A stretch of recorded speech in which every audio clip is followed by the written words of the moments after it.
അസ്സലാമു അലൈക്കും വറഹ്മത്തുള്ളാഹി വബറകാതുഹു. വിശുദ്ധ റമളാനിൽ ഭക്ഷണം കുറച്ച്,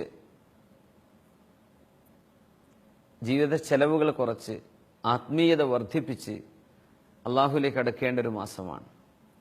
പക്ഷെ നമ്മുടെ നാട്ടിലൊക്കെ കണ്ടുവരുന്ന ഒരു പ്രവണത, റമളാനിൽ ഏറ്റവും കൂടുതൽ ഭക്ഷണം കഴിക്കുന്ന ഒരു അവസ്ഥ, ഏറ്റവും കൂടുതൽ ഭക്ഷണം പാകം ചെയ്യപ്പെടുന്ന ഒരു അവസ്ഥ. റമളാനിൽ ചെലവ് വർദ്ധിക്കുകയാണ്. പ്രത്യേകിച്ച് പ്രവാസികളൊക്കെ നാട്ടിലേക്ക് പൈസ അയച്ചു കൊടുത്തുമ്പോൾ റമളാനിൽ പ്രത്യേകമായ ഒരു അലവൻസ്, ഒരു ഏറെ അയച്ചു കൊടുത്തേ പറ്റൂ. സത്യത്തിൽ നേരെ മറിച്ചാണ് വേണ്ടത്. നബി സല്ലല്ലാഹു അലൈഹി വസല്ലം തങ്ങൾ ഈ സമൂഹത്തിന്റെ ആരോഗ്യത്തിന്റെ രഹസ്യം പറഞ്ഞുകൊണ്ട് പറഞ്ഞൊരു വാക്കാണ്, നഹ്നു ഖൗമുൻ ലാ നഅകുലു ഹത്താ നജൂഅ. നാം മുസ്ലിമീങ്ങൾ എന്ന സമൂഹം എപ്പോഴാണോ വിശക്കുന്നത് അന്നേരം മാത്രം ഭക്ഷണം കഴിക്കുന്നവരാണ്.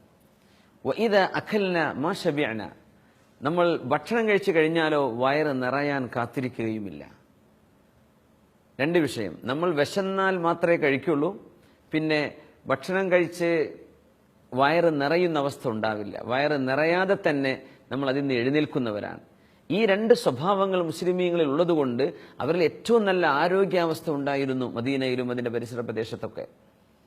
റമളാനിൽ നേരെ ചിത്രം മാറുകയാണ്. ഇഫ്താർ പാർട്ടികളും സഹരി പാർട്ടികളും രാത്രി മുഴുവൻ ഭക്ഷണം കഴിച്ചുകൊണ്ടിരിക്കുകയാണ്.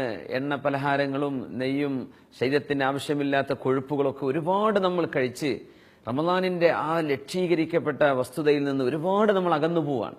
റമളാൻ സ്പെഷ്യൽ ഫുഡുകളൊക്കെ TV ചാനലുകൾ തന്നെ സംപ്രേഷണം ചെയ്യാൻ തുടങ്ങുന്നു. റമളാൻ ഒരു ഭക്ഷണത്തിന്റെ കാലമാണോ എന്ന് തോന്നിപ്പോകുന്നു. സത്യത്തിൽ നേരെ മറിച്ചാണ്. നമ്മുടെ വീടുകളിൽ ഏറ്റവും ചെലവ് കുറയേണ്ട മാസം അതാണ്. നമ്മൾ ഭക്ഷണത്തിന്റെ അളവ് ഏറ്റവും കുറയേണ്ട മാസം അതാണ്. നമ്മളിനി ഇഫ്താർ പാർട്ടികൾ സംഘടിപ്പിച്ചാൽ പോലും ഇപ്പോൾ റമളാനിലൊക്കെ ആരാണ് ഇത്രയും കൂടുതൽ വാരി വരിച്ച് തിന്നാൻ കഴിയുന്നത്? കഴിഞ്ഞാൽ തന്നെ പാടുള്ളതല്ലല്ലോ. അത് ആരോഗ്യത്തിന് തന്നെ ഹാനികരമാണ്. നമ്മൾ ഒരു ദിവസം മുഴുവൻ ഓൾമോസ്റ്റ് 10 to 12 hours നമ്മൾ ഫാസ്റ്റിംഗ് കഴിഞ്ഞതിന്റെ ശേഷം നമ്മൾ ഒരുമിച്ച് ഭക്ഷണം കഴിക്കുന്നത് എത്ര ഹാനികരമാണ് ശരീരത്തിന്. നബി തിരുമേനി സല്ലല്ലാഹു അലൈഹി വസല്ലം റമളാൻ അല്ലാത്ത സമയത്ത് തന്നെ നമ്മുടെ ഒരു ഡയറ്റ് സിസ്റ്റം പറഞ്ഞു തന്നിട്ടുണ്ട്. ഇന്ന് ഡോക്ടർമാരൊക്കെ ശരീരം നിയന്ത്രിക്കാനൊക്കെ നമുക്ക് ഡയറ്റ് കൺട്രോൾ പറയാറുണ്ട്, ഭക്ഷണം നിയന്ത്രിക്കുന്നത്. അതിൽ ഏറ്റവും മനോഹരമായ നിയന്ത്രണം പഠിപ്പിച്ചു തന്നത് മുത്തുനബി മുഹമ്മദ് മുസ്തഫ സല്ലല്ലാഹു അലൈഹി വസല്ലം തങ്ങൾ, നമ്മുടെ തിരുനബിയല്ലേ. നബി തങ്ങൾ എന്ത് പറഞ്ഞു? ബിഹസ്ബി ബിനി ആദം ലുഖൈമാതുൻ യുഖിംന സുൽബ.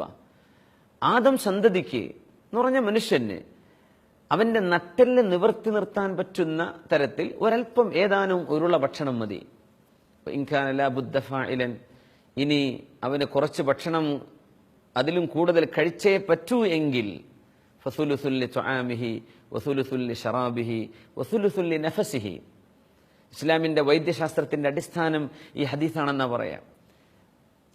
ഏതാനും ഉരുള ഭക്ഷണം മതി. ഇനി അത് പോരാ എന്ന് തോന്നുന്നുണ്ടെങ്കിൽ വയറിന്റെ 1/3 ഭക്ഷണത്തിന്, 1/3 വെള്ളത്തിന്, 1/3 ശ്വാസോച്ഛ്വാസത്തിന്, വായു എയർ നമ്മൾ എംപ്റ്റി ആയിട്ട് വിടേണ്ടതാണ്.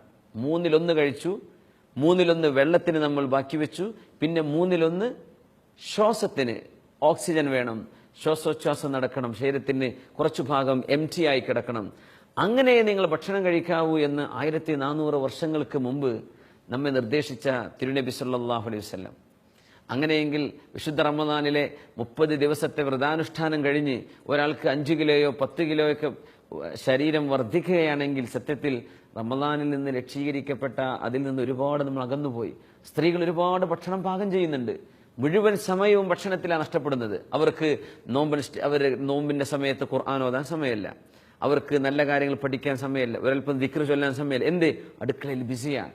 അതുകൊണ്ട് പുരുഷന്മാർ, വീട്ടിലെ കാരണവന്മാർ, സ്ത്രീകൾക്ക് മിനിമം ജോലി കൊടുക്കേണ്ട സമയമാണത്. ഭക്ഷണം മിനിമം മതി, വളരെ കുറച്ച് ഭക്ഷണം അത് നമ്മൾ ഒതുക്കി നിർത്താം.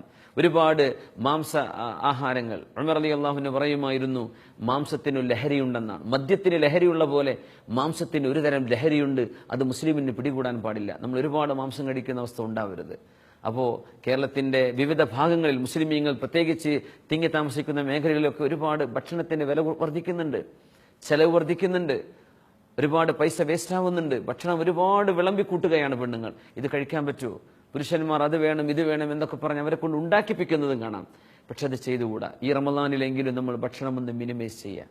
നമ്മുടെ അങ്ങാടി നിലവാരങ്ങളൊക്കെ ഒരുപക്ഷെ വിലക്കുറവുണ്ടാവാൻ ഇത് കാരണമായേക്കും. നമ്മളൊക്കെ എല്ലാ വീടുകളിലും ഭക്ഷണം ഒന്ന് നിയന്ത്രിച്ചു കഴിഞ്ഞാൽ നമ്മുടെ ഏറ്റവും നല്ല ആരോഗ്യാവസ്ഥ, റമദാൻ കഴിഞ്ഞാലും റമദാനിന്റെ മുമ്പും നമ്മൾ വയറിന്റെ 1/3 ഭക്ഷണത്തിന്, 1/3 വെള്ളത്തിന്, 1/3 ശ്വാസോച്ഛ്വാസത്തിന്.